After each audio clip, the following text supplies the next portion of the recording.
Hey everybody, welcome to the Orange and Brown Talk podcast, preview edition. Browns 49ers Sunday, 1 o'clock, Huntington Bank Field. A little bit later than normal, obviously, with Thanksgiving, but we'll have the normal preview pod here today. That includes Lance Reisland's scouting report. We're going to do storylines, and then we'll be back to make our picks. We are sitting here in Berea on Friday. So, Mary Kay, let's just get to it. The storyline for Sunday, again, just like last week, we talked all Shedeur Sanders during this portion of the pod. It feels like that once again is kind of the storyline, the thing to watch this week. It really is, because Shedeur Sanders has to go out there and build upon what he did in his first start against the Raiders last week when he made some nice throws. But there were a lot of things that he left out there. He left a lot of meat on the bone. He only completed 11 of 20 passes for 209 yards, and 66 of those came from Dylan Sampson's run, which was almost all Dylan Sampson. So this was not some blockbuster outing. It was a nice game by him in his debut, and he made the big plays that he needed to help them win the football game. But we know that a defensive coordinator of Robert Saleh's caliber, he's going to have a lot in store for Shedeur Sanders, even though they've had a short week and they haven't had all that much time to prepare, and they don't have a lot of film on him. They have enough to know what he's going to try to do. They know that he's going to try to make the off-schedule plays, and they know that he's going to try to hit the deep ball. And there are plenty of guys on this offense that are talented enough to go down there and catch a nice deep ball from Shedeur Sanders if it's right on the money. So I think they know that they have their work cut out for them, and they don't have the a leading sacker on the team anywhere near the caliber of a Nick Bosa, who's out for the season. So they have to do it with good team defense. But these are some of the things that are facing Shedeur, and it's up to him to go out there and try to really build on what he did in his debut. Yeah, Ashley, I saw a really short clip of Robert Saleh talking about Shedeur.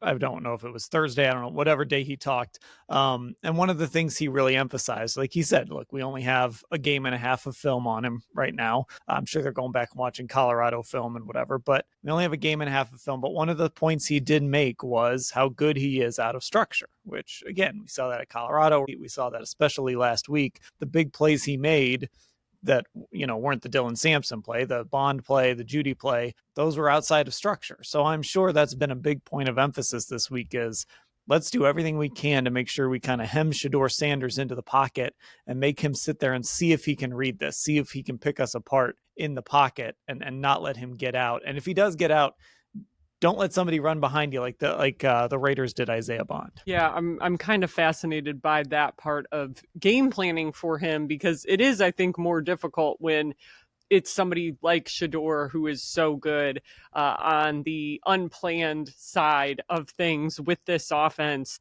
Again, I think Tommy Rees today talked about like the impact of that 52-yard play, and the Raiders were in cover 0 for that. And, I'm sure it made the Raiders think twice about pulling that look out again, which is what Tommy Rees said. I'm curious if it's going to make the 49ers think twice about doing that. So I think that's like the positive in terms of you look at Shedeur, you look at what I think teams are going to view as his perceived weaknesses, and pressuring him, I think, is something teams will come into, and defensive coordinators are going to come into this matchup and be like, okay, how much pressure can this guy actually handle? But big throws like that are going to make you rethink some of those looks. Yeah, and I think, I think we are going to see, to your point, I think we'll continue to see teams sort of stack the box and teams sort of say, we're going to send a bunch of bodies at you and see how you can handle this and see how you respond. And last week, even though the numbers weren't great, and even though it was 11 of 20, it was 209 yards. We've talked about it on the pod. One of the key stats was 1 sack for a loss of 3 yards. He avoided the huge mistake. Now, he did have an interception that was obviously not great. He's got to see that a little bit better, but it's a rookie making his first start. He's going to turn the football over.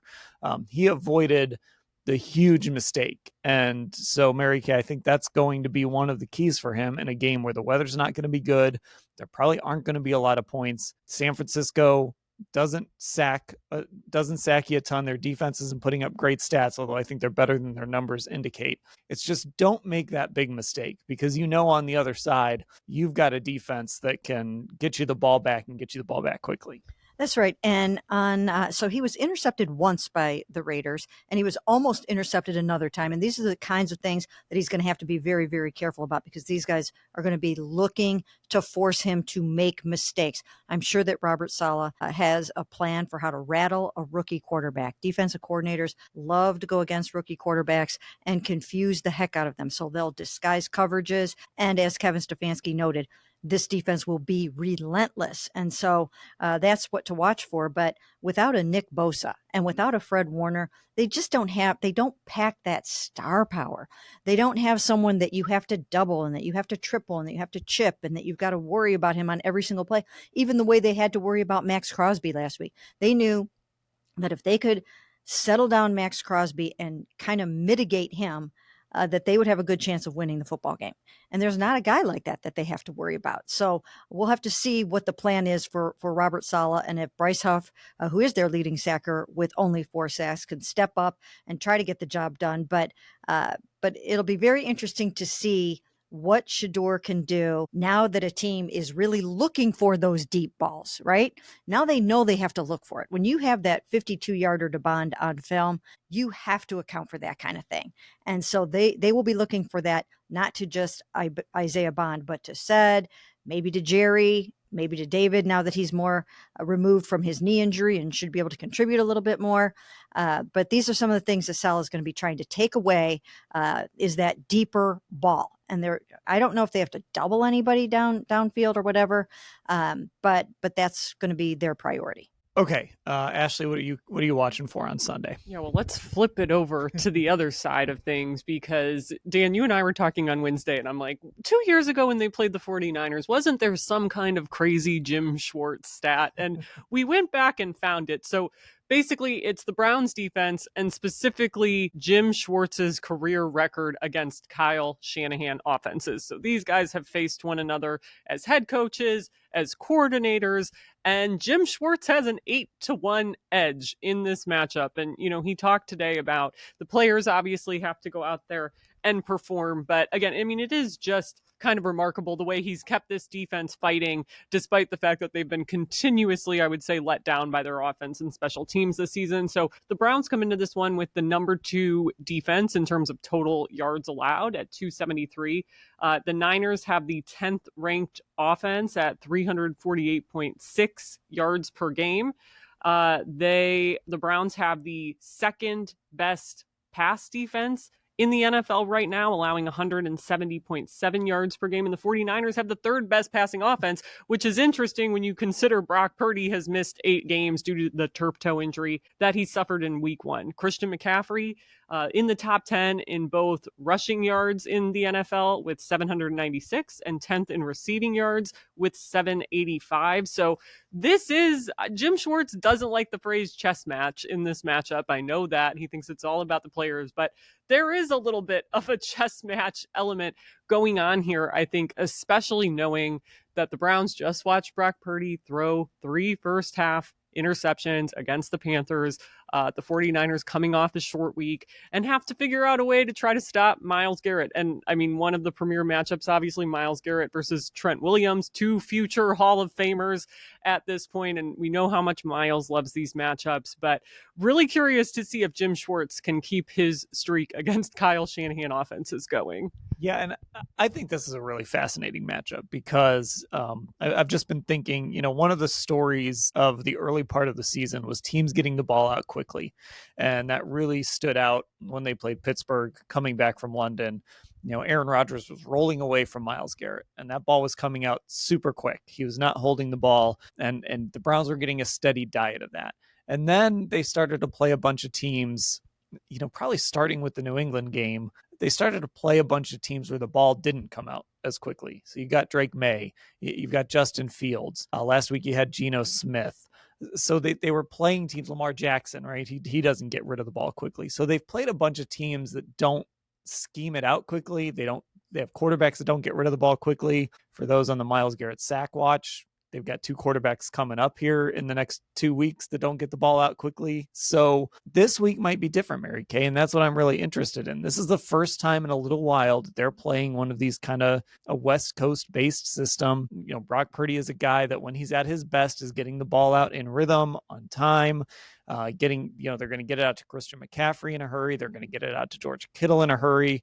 And I want to see sort of what this defense looks like now when they get back to playing an offense that's going to be a little more equipped to mitigate some of the things they do well. Yeah, it is going to be really interesting to see if they're able to run this quick game against the Cleveland Browns, because the Browns are so strong and solid all across the board on defense. And I think it's going to be hard for them to accomplish what they've accomplished against some other teams, against the Cleveland Browns, just quite like that. I think the Browns usually are pretty good at targeting. Jim Schwartz is very good at targeting a key player on the opponent's offense and taking him out of the game. He's very, very good at that. Not that they're going to be able to take Christian McCaffrey out of the game, but if they can mitigate him and minimize the damage that he can do, they're going to be sitting pretty in this game, because Brandon Ayuk is not out there. I mean, there aren't really a lot of receivers that strike fear on this offense. You think of George Kittle and you think of Christian McCaffrey. And if you can kind of take care of those guys for the most part, then you should be okay. And I have a feeling that the Browns are going to be able to do that. I don't know. I could be wrong. And again, weather is going to be a factor, and weather can be the great equalizer. It's going to depend on who can handle the conditions better in this particular football game. But I just have a feeling from what I saw of Brock Purdy. Again, he's only played 4 games this season. He's not in peak form right now. He's missed 9 games with a toe injury, and he's still finding his way. That's why he threw 3 interceptions in the first half of the Monday night game. And I'll tell you, the Browns, I could see them taking advantage of a situation like this. And so we'll have to see how it goes. But I just don't know that the 49ers are going to be able to do what they hope to do on Sunday. Yeah, and with McCaffrey is such a good test too. So this is another fascinating part of this matchup, right? If JOK were out there, and of course he's not, but if he were out there, we'd be talking about, JOK versus McCaffrey is like the matchup to watch. Well, so now that becomes Carson Schlesinger against Christian McCaffrey. So this is sort of, and they'll throw other guys at him too, right? If he lines up in the slot, they'll probably throw a slot corner at him, maybe a safety, Grant Delpit maybe, or Ronnie Hickman might handle some of that.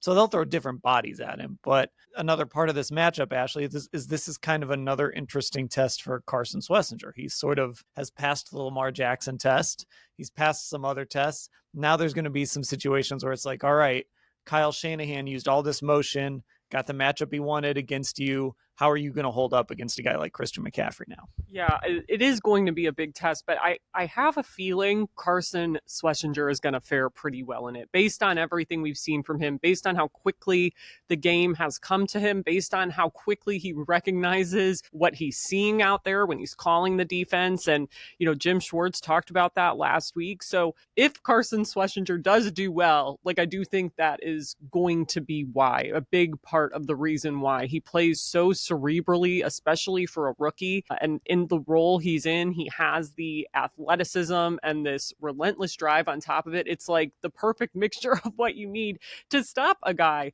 like Christian McCaffrey. So I'm very curious to see how he does, but I will say, heading into the game, I think that is a matchup for Browns fans to watch, because I do think Carson Schlesinger is going to surprise a lot of people, quite honestly. Okay. You guys want to get a little weird here? So the Browns are 3-8. Okay. And we just watched the Bengals beat the Ravens on Thursday night. They're 4-8. Seems like I don't know who the betting favorite right now is to win the North. It's probably still the Ravens. But everybody's talking now about the Bengals kind of making their run. So we talked about this game, right? The Browns have a chance in this game. We're going to do our picks at the end. Then they play the Titans next week, right? So if they win this game, they probably should end up then 2 weeks from now, if I'm doing my math right, they would be 5-8. I'm not saying there's a chance. There's a lot of things conspiring against them. I was just curious. I'm also saying this in part because they randomly showed up in the Hunt graphic, even though they're in 13th place in the AFC, and I thought that was funny. But it did get me thinking, is there something that the Browns could lean on here? They don't really have many tiebreakers. They're 0-4 in the division. Their AFC record is not great. They're really, even if they win out, they would be facing a tough road to make the playoffs. But Mary Kay, is there a world where you could talk yourself into entertaining this idea if the Browns win this game on Sunday? And then, we can't assume anything, but if they win this game on Sunday and then they've got Tennessee coming to town, could you let yourself get talked into maybe December being more interesting than we thought? Yes, absolutely. I mean, if they win this game with the Titans coming in, 100%, you can start to just talk about a lot of different things, including how good this defense is and how this team would be playoff bound if they just had handled the quarterback situation differently. They left themselves short at quarterback this year. They did not have the right quarterback play to go along with their championship caliber defense. And I think it's very, very unfortunate for them because they should be on their way to the playoffs. And I've been saying this over and over and over again. There's not a team in the NFL that would want to play this defense in the first round of the playoffs. Nobody would want to do that. This is just obviously one of the best defenses in the NFL, one of the most relentless, one of the most attacking defenses, one of the most dangerous. Nobody would want to play them. And that's why they do have a chance. We wouldn't be talking about this like this at all if it weren't for Myles Garrett and this number 2 ranked NFL defense. So I really think that people will start to get excited. Now, it's probably fool's gold. We know that. Mm-hmm. But you can start to see the vision and the possibilities, and it will look a whole lot different than it did, say, a couple of weeks ago when people were talking about wipe out Kevin, wipe out Andrew Berry, wipe out the whole operation and start all over. Yeah, and I'm stealing this thought from a tweet that I saw. So this is not an original idea of mine. But, when we do talk about this stuff, it's like, okay, you're 3-8, and you do still have a chance, but also there's a reason you're 3-8, right? So you try and balance those two things. But Ashley, I think what Mary Kay got to there is really important. And I've thought about this. Like, the people in this building have to see the Denver Broncos, and it's got to be driving them crazy because that's a team with a great defense, a great defensive line, a great pass rusher and Nick Bonito. Like, they are built, like the Browns are built similar to that. Now, you could nitpick a little bit here and there with the receiving core, the offensive line, all of that. But if you could have just gotten, maybe this is all just going to go back to Kenny Pickett's hamstring injury. If you could have just gotten Bo Nix level of quarterback play, and he is for his entire career going to be the most divisive quarterback in the NFL if he just keeps winning games all the time. Like, there's a chance that I don't know that they have the same record as the Broncos, but could they be 6-5 right now? Could they be 5-6? Like, that puts you right in the mix. And so I think just entertaining this idea of, man, if they win the next 2 games and they're going to Chicago on a little winning streak, they would be 6-8 at that point, right? No, yeah, 5-8 if they win the next 2. Chance to get to 6-8. I think there would be a lot of regret in this building, and there would be a lot of maybe some sighs of relief because it would be enough to save jobs if that's even something on the table. But I think there would be a lot of regret too, that like, man, what could we have done differently there at the beginning of the year? Yeah, and the answer is the quarterback spot, right? Like, that's really the one thing. I would say the quarterback spot and your pass catching core would be the 2 areas you look at and say, man, what were they thinking? Like, how did they add really nothing to this receiver room? And they're lucky that like Harold Fannin Jr. has been as good as he's been, right? That's helped mitigate some of that, but to the outside right now, it looks like you don't even have a number 1 receiver and you don't have a quarterback, but you have, as Mary Kay likes to say, a Super Bowl caliber defense. It is one of the best defenses in the league. And again, I think the unfortunate part of it is this offense has been so bad, it hasn't even allowed the defense to play with its hair on fire at all times. And I think even reach its full potential. Like, you see glimpses of it in the Raiders game or against the Dolphins game when the offense does manage to give them a lead. But yeah, the other unfortunate part is the AFC North is as weird as it has been. Pittsburgh is at the top of the division right now and they're 6-5. Like, it's so weird. The Ravens are being, Ravens right now in terms of, I don't know, maybe they're not as good as people initially thought, and they're 6-6 after last night. So again, 4-8, you could have the same record as the Bengals, and people are talking about the Bengals like they're going on the run. But I don't think people are going to be talking about the Browns in that same way, just because of all the upheaval on the offensive side of the football this year. But we'll see if things kind of even out here. Who knows mathematically? But is kind of a fascinating what if question. Yeah, and again, I think I keep coming back to this point, but the really unfortunate thing is, as part of that early season run, they're 0-4 in the division. So the best they could do is 2-4 in the division. So even if you did follow this path and ended up tied atop the AFC North, it probably wouldn't be as much help. Those tiebreakers wouldn't help you out. So anyway, we're getting ahead of ourselves. For some reason, I'm the one here getting ahead of myself on the potential playoff It's talk. usually me. It's okay. Things are getting weird here on the Orange and Brown Talk podcast. All right, we're going to take a break. On the other side, Lance Reisland is going to give us his scouting report, and then when we come back, we will make our picks in the final segment of the podcast. Welcome back to our Orange and Brown Talk preview pod, and we welcome on, as we do every week, Lance Reisland. Lance, how are you? I'm doing well, Dan. How are you, buddy? Doing well. Just in the interest of full disclosure, we are recording this segment. It's Wednesday evening, so I don't know if anything's going to change between Wednesday evening and when you hear this on Friday, but just in case, that's why recording this on Wednesday evening. So, Lance, let's get into the San Francisco 49ers fighting for a playoff spot. They've been dealing with, obviously, tons of injuries. We know about Kyle Shanahan and how good he is on the offensive side of the ball and how good of a coach he's been throughout his career. Let's start with that side of the ball. Let's start with the offense, and let's start with the quarterback position. Brock Purdy coming off a game where he threw 3 interceptions. He's, of course, has been dealing with injury. Mac Jones was starting for a little while there.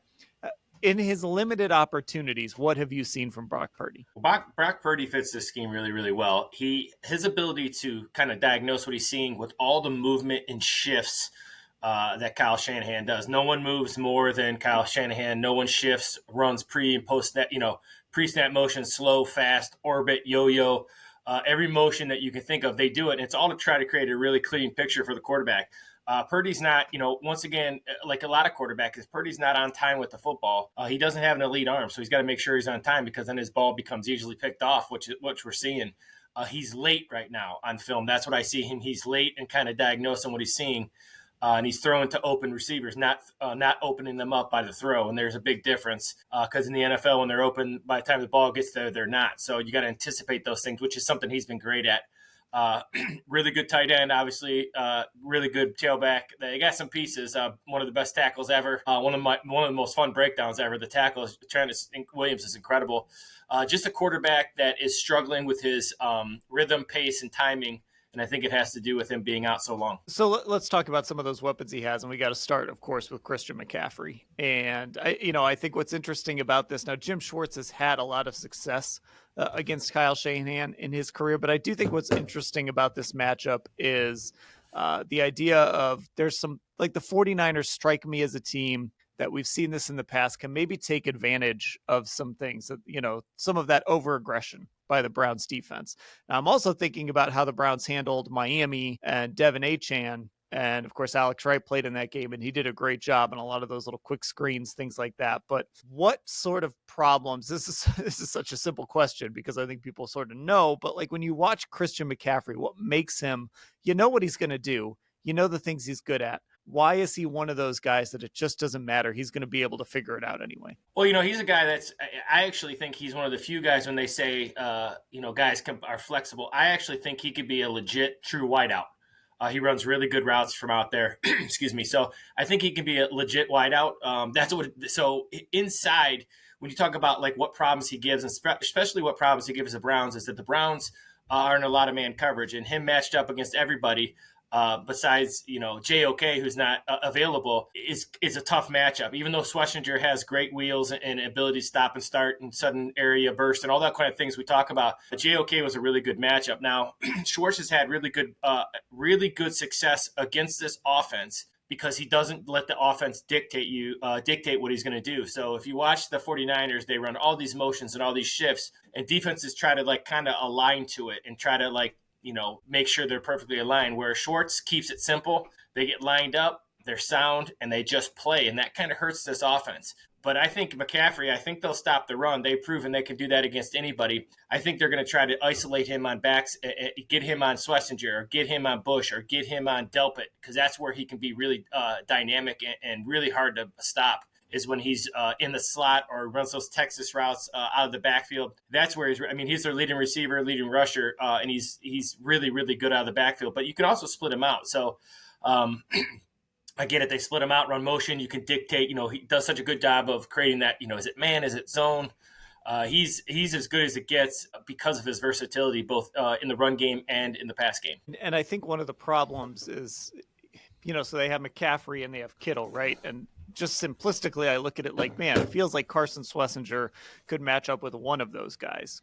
Obviously, he can't match up with both of those guys. Is that part of the problem, too? Like, you've got to deal with this monster in McCaffrey. But if you forget about Kittle, or Kittle gets into a bad matchup, he's still got those. He's a veteran guy. He's been around for a long time, but he's still got a lot left in the tank. Yeah, excuse me. Yeah, it's really, really tough because not only are they both really good, but Shanahan is really good at finding those matchups, kind of like Schwartz does with the defensive linemen, trying to find those matchups and the blitz schemes and the 3-over-2. Same thing with Shanahan on offense, his ability to kind of get what you want. So, you can go empty, kind of what the Browns like to do when Kevin was rolling, right? Getting those big personnels and, do different things with it. Well, the Shanahan way to do things is motion, shifts, and movement. And he can really, you're right, he creates such great angles for his offensive linemen, such great matchups in the pass game.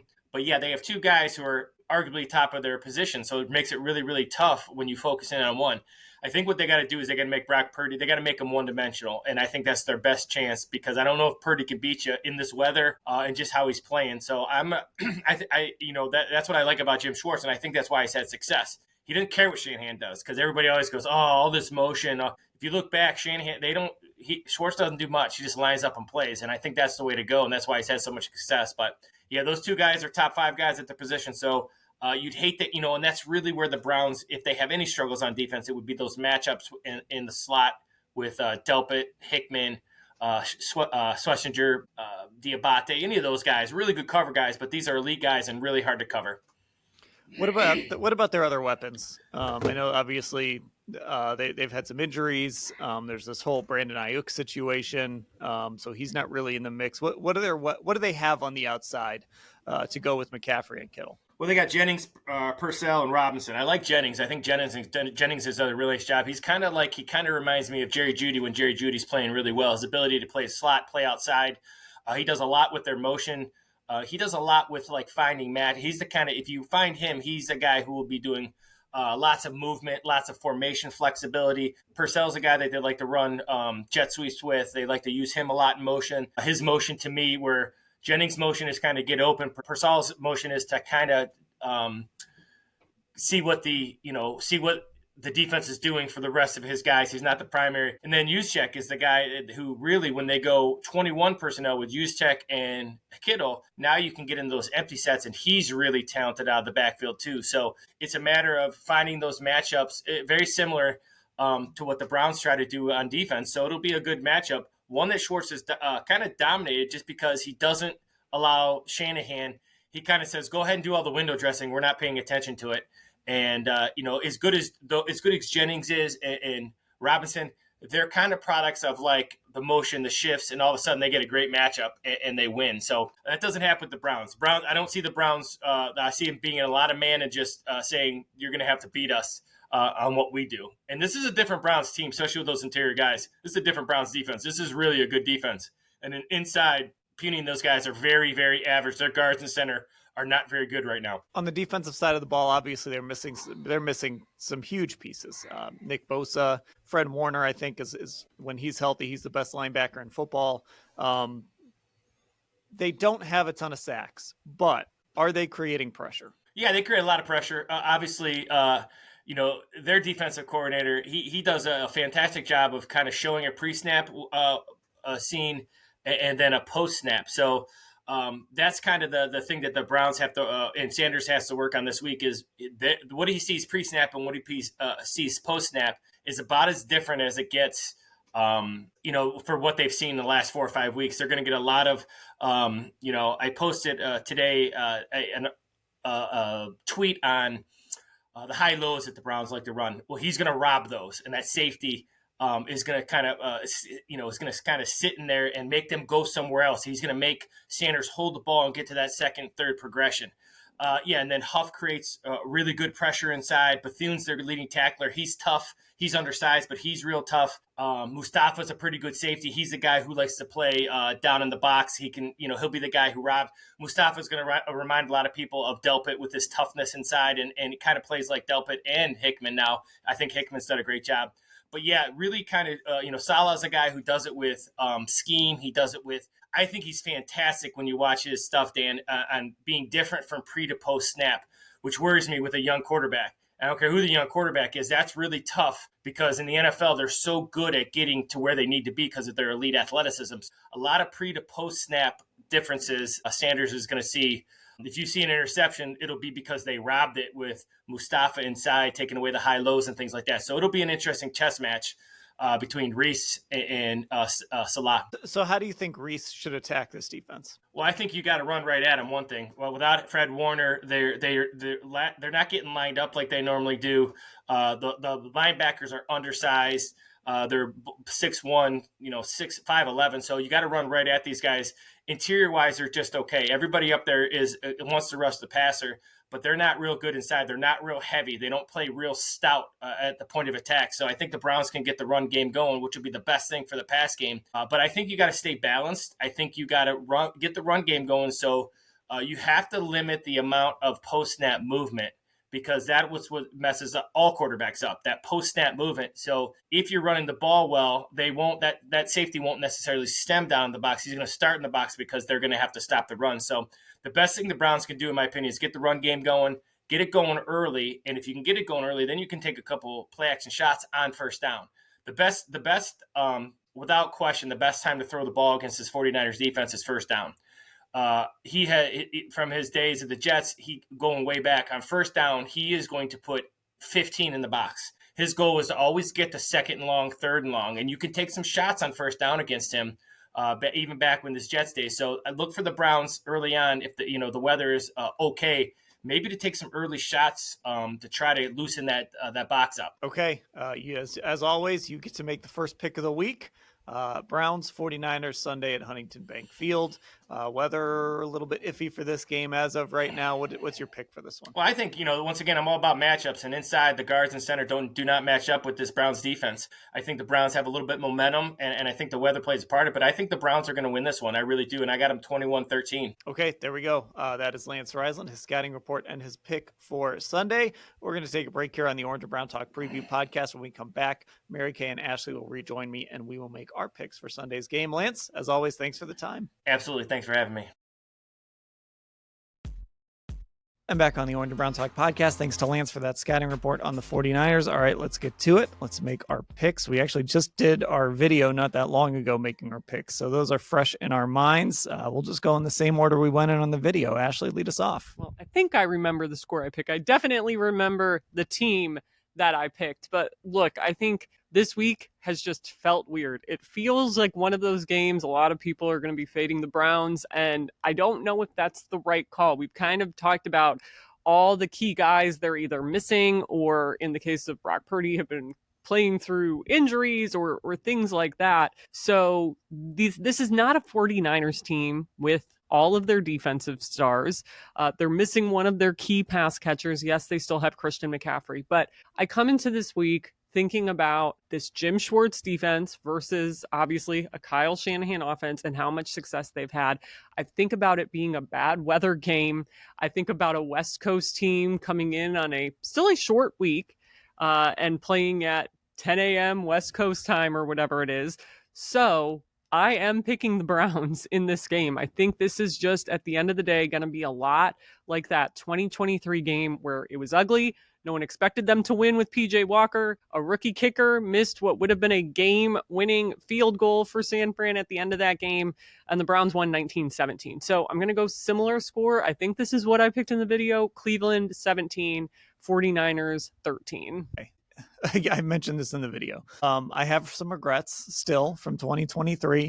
There was a world where maybe I would have picked the Browns to win that game in a low-scoring game for all of the factors that are kind of leading into this game. Just to go through them again, Ashley, you mentioned a bunch of them, but it is that short week. It is that weird week. It's Thanksgiving week. So that's a distraction. Those are short days. Like, It's just a different sort of week. Flying out here to play in the cold at what's going to feel like 10 in the morning for them. Like, there are a lot of things conspiring against the 49ers.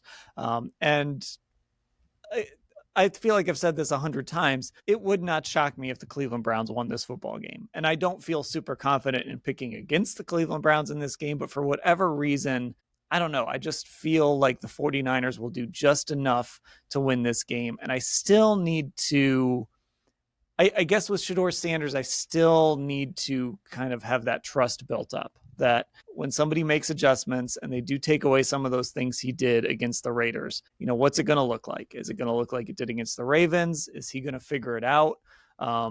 So that's a big part of it too. I still think the Browns defense is the unit I trust most in this game, and that's what gives me pause. But I'm not quite ready to fully say like this football team is going to win this game against a team that I still think is a pretty good team, is going to win this game with Shedeur Sanders at quarterback, because I just need to see a little more out of him. I just need to see a little bit of a track record that what we saw last week, was him making real progress and not just him facing the Raiders. So I'm going to pick the 49ers to win 16-13. Mary Kay, what do you have? This is a tough one to pick, and I can feel your pain there, Dan, because it's a tough one to pick. And I've thought about it throughout the week and what I think might happen. It helped me to watch that game on Monday night, as much of it as I could stay awake for after coming off of the red eye earlier that day. But so seeing Brock Purdy throw those interceptions kind of made me think that the Browns were looking at this and licking their chops and thinking they're going to have a field day with Brock Purdy, because he's not 100% on point right now. He's coming off the injury. He's 4 games in, and he's just not in midseason form quite yet. And so I think they might be able to take advantage of that a little bit. Now, having said that, they do have a very good offensive line. This is not the Raiders' offensive line on which the Browns teed off with 10 sacks last week. This is the number 6 ranked offensive line, according to Pro Football Focus. And the Raiders, for comparison, were 31st. So you've got Trent Williams, who's going to be trying to hold off Myles Garrett. You've got a pretty solid offensive line across the board, and that will help. But for the most part, I still do think that the Browns defense is going to cook a little bit at home, the way that it usually does. Again, weather can be the great equalizer. We don't know if it's going to be frozen footing and freezing rain and sleet. We don't know what's going to be happening on Sunday, but it's probably not going to be very good. And we're not exactly sure who that's going to benefit and who it's not. But I think somehow that will be a factor. There will be a mistake made. There will be an interception or something because of the weather conditions. So once again, tough to pick. I agree with you on Shedeur. I don't know what to expect from Shedeur in his second start. We haven't seen enough of him. We do know that Robert Saleh is going to try to rattle him, confuse him, get him off of his mark, and make him look a lot less comfortable than he did in that previous game against the Raiders. He said, "I wasn't nervous at all. I was not nervous at all." Well, I think that Robert Saleh is going to seek to change that. He's going to try to make him nervous and speed up the game for him a little bit. So we'll have to see how that goes.